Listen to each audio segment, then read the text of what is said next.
opportunity. You have an opportunity of a lifetime. When you understand you have an opportunity, you play a little different. When I dropped out of high school and I started going to this church and let me speak, I picked up the mic. I was 16 years old, I picked up the mic. I'm not gonna say it was the best speech I ever did, but when I picked up that mic and got off that stage, I was like, yep, I can do it.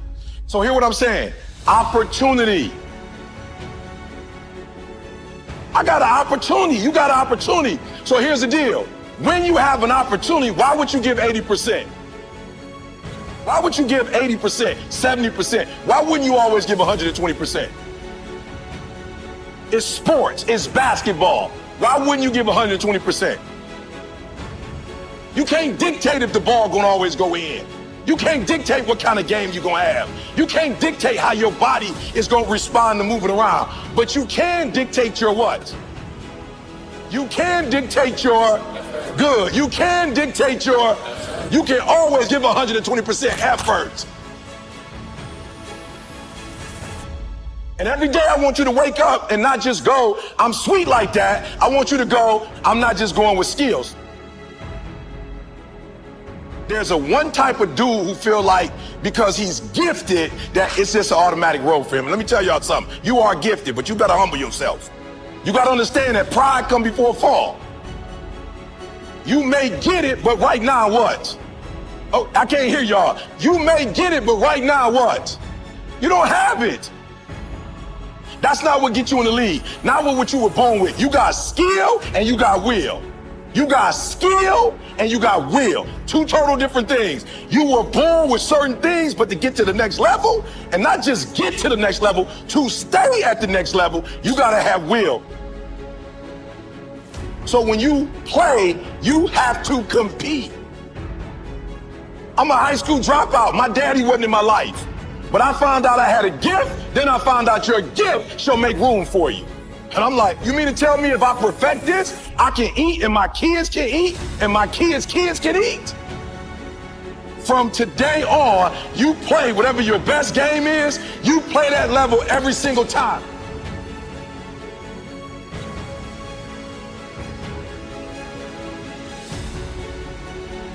So some of you like me, I ain't have my daddy.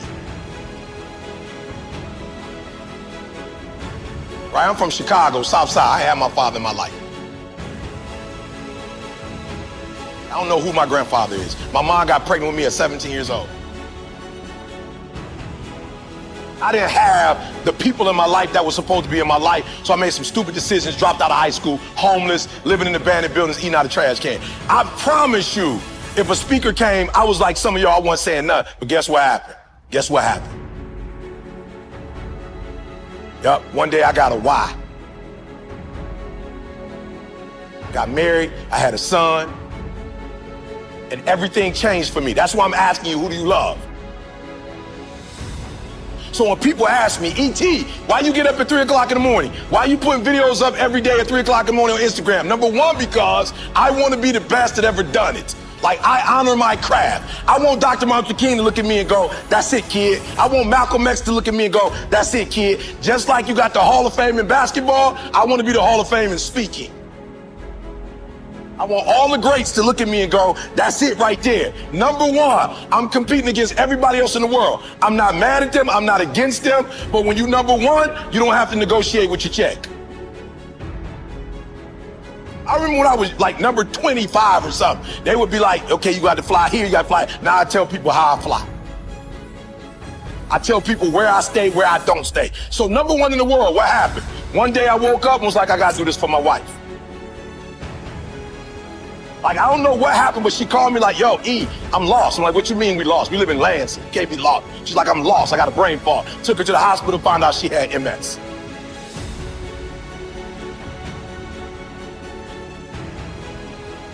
The doctor was like, look, this is the one thing we could tell you. Stress caused MS. I told my girl, you will never work again. My son, I didn't go to college. When you finish high school and go to Michigan State, I'm cashing you out. I found out I had a gift. I started thinking about what my mom need, what my sisters need, and a lot of y'all, you selfish, flat out. How many of you in this room? Some of y'all, you good. You don't make it to the league, you tight work. That ain't all y'all. How many of y'all, your mama really need you to go to the league? Let me see your hand. Hands down, I'm gonna say it again. How many of y'all need to move y'all mama out that neighborhood and y'all need to put y'all mama in another neighborhood and the league is how you gonna get there? Let me see your hand. So what I'm trying to tell you is, while you playing, it might be some cats in the league who really are going or who do come from privilege and you like thinking you them. I promise you, I ain't stupid. I ain't Tony Robbins. I don't come from where he come from. I don't come from where Kiyosaki come from. I don't come from where Zig came from. My mama barely finished Dunbar. I'm from the south side of Chicago. I ain't had no safety net. You acting like if you don't make it to the NBA, you got like some second opportunity that's gonna pay you $100 million. How many of y'all in the room right now, your mama got a safety net? So, other than you making it to the league, you got another way where you about to make $100 million. Let me see your hand real quick. Real, because that's what you acting like. Now, if your parents got that, hey, you good. But some of you, your mama ain't got that. So when you hoop from now on, I don't want you to see basketball. I want you to see your mama getting out the hood. So every time you get your handle straight, your mama is that closer to doing what?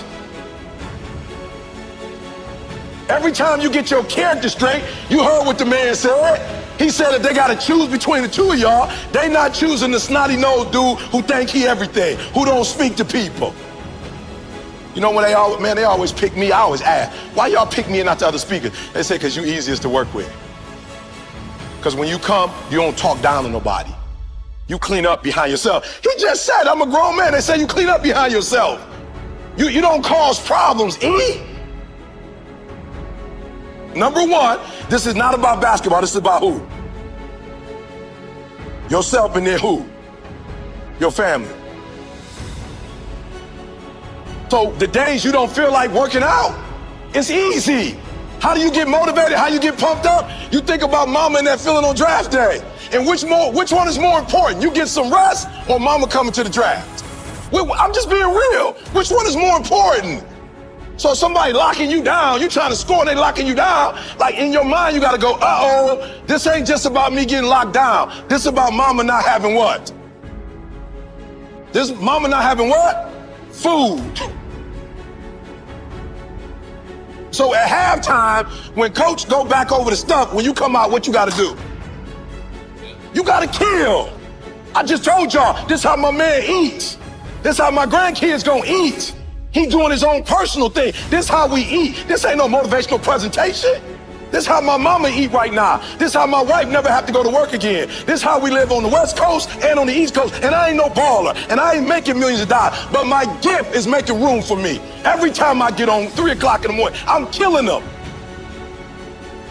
Tony Robinson can't keep up. He's a phenomenal speaker, but he ain't from the Chi. He can't keep up. My motor. I'm killing them.